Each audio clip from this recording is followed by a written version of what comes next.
Right, well you're here, so you're going to want to know how to win some money.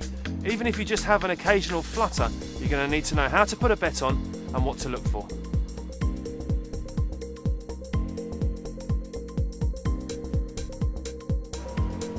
Okay, good luck with that. Cheers, thank you. Yeah, it's all good. I guess the best piece of advice I can give you about betting is to have two different pockets. Put the money you're going to gamble with in one, put the money you win with in another, and never mix them up. That way, you won't go home penniless. You can find all the details you need about the day's races, the horses, the jockeys taking part, as well as lots of other information that may help you pick a winner inside the race card. You can usually buy these for no more than a couple of quid. So let's take a look at the race card. Here you'll see all the runners and riders for each race. The horses are listed in the order of how much weight they are carrying, with the one at the top carrying the most, and from then on downwards. The weights are designed to make the race fair. This is called the handicap system. Now, obviously, the most important information in the race card is the horse's name. Next to this you can see its age, and you can also see where the horse is drawn. This means which stall the horse will be coming out of. That small number in brackets next to the horse's name shows how many days it has been since it last raced. You can also see the name of the jockey who will be riding each horse, as well as details of who owns it and who trains it. For those of you who want to pick a winner based on more than just a fancy name, you can also see the horse's form. This means how it has run in recent races. This is represented by numbers here. Each one represents where the horse finished in its most recent races, with the number on the right representing the most recent race. If the horse came lower than 6, then this is just represented by a fat 0. So look out for those low numbers, but avoid those big fat ducks. You might also see the letters C or D next to the form. These are good things to look out for, because a C means the horse has won previously on this course, while a D means it had run over this distance. A C and a D together means it has won a race at this distance and at this course, which is a very desirable form to have. And if you needed any more help, most race cards will give you a summary of each horse's last few races and a helpful star rating. But remember, this is based on opinion alone. It is up to you whether you listen to it. You'll also find all the information about the race itself, known as the race conditions. This will tell you the name of the race, the distance it is run over. Remember, a furlong is 220 yards and there are 8 furlongs to a mile. Finally, the card should also show the betting forecast, which indicates what they think the odds on each horse will be as the race starts, plus who they think is going to win.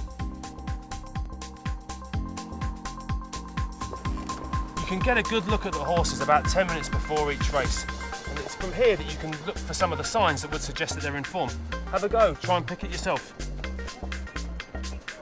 Some of the things to look out for in a winning horse include: what's the body language like? Is the horse alert and straight, or is it dragging its heels around like a delinquent teenager? Has it got a shiny coat? A horse that's outwardly healthy is also inwardly healthy, so look for horses with a shiny coat as opposed to jaggy, woolly, horrible looking ones. Look for a horse with a big bottom. A horse's engine is in its backside, and the bigger the bum, the bigger the engine. Just as you wouldn't rate a professional athlete that had either a beer belly or was malnourished, you can look for the same in a horse.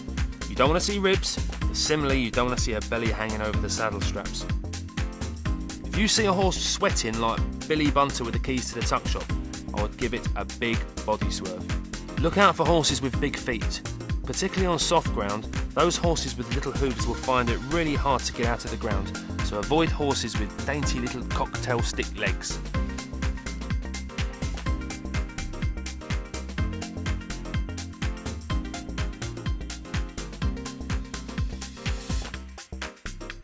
There's 2 places you can place a bet on at the racecourse, the betting ring or with the tote. You'll find the betting ring right in front of the grandstands, and it will tend to be filled with big screens and all the horses listed and their odds. This will be attended by friendly guys wearing tweed, sometimes waving their arms around like lunatics.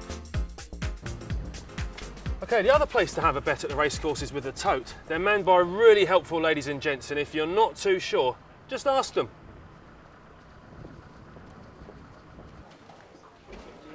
Betting on horses is actually really quite simple. In a nutshell, you can have a bet on a win or a bet on a place. And while there are a whole profusion of different ways you can put those bets together, always remember it's a bet on a win or a bet on a place.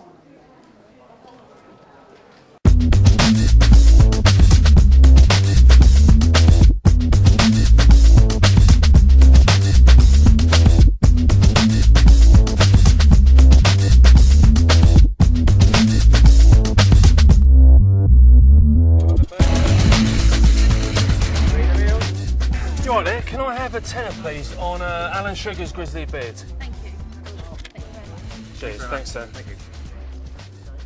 Okay, I've just bet £10 on a 3-to-1 shot. If that wins, I'll win £30 plus my £10 stake. That's £40 in total. However, the most important thing is to remember which bookie you place the bet with, because if you try and collect the money at the wrong bookie, you're not going to get your money.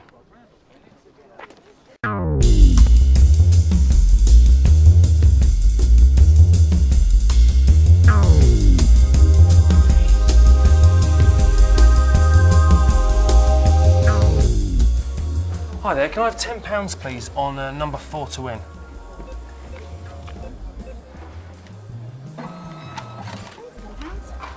Thank you. Cheers, thank you very much.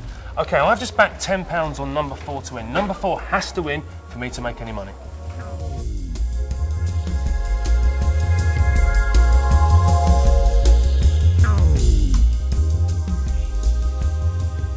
Hi there, can I have £10 please on number 4 to be placed? Cheers, thank you very much. Okay, number 4 needs to be placed in either the top 2, 3 or 4, depending on the number of horses in the race. In this particular race there are 11 horses, which means it can finish in the top 3. As long as it finishes in those, I win my money.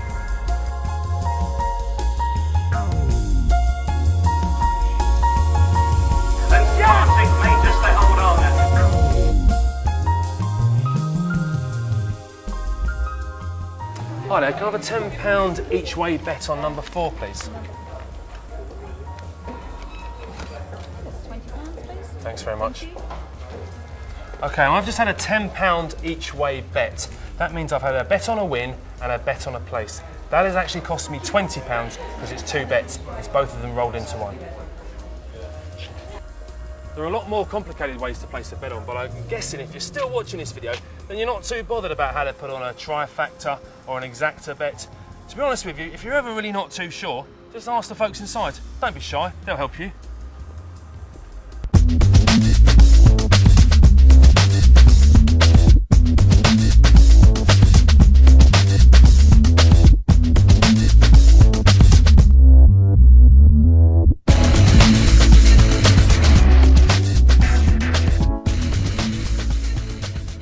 Okay, well hopefully you've got a good idea now of how to put a bet on and what to look for in a winner. But remember, betting on horses isn't an exact science. Any horse can win any race on any given day. The most important thing, however, is to enjoy yourself and gamble responsibly. I like to think of it as flirting with women. If you're not having much luck, it might be time to go home. Or at least try your hands with the dogs.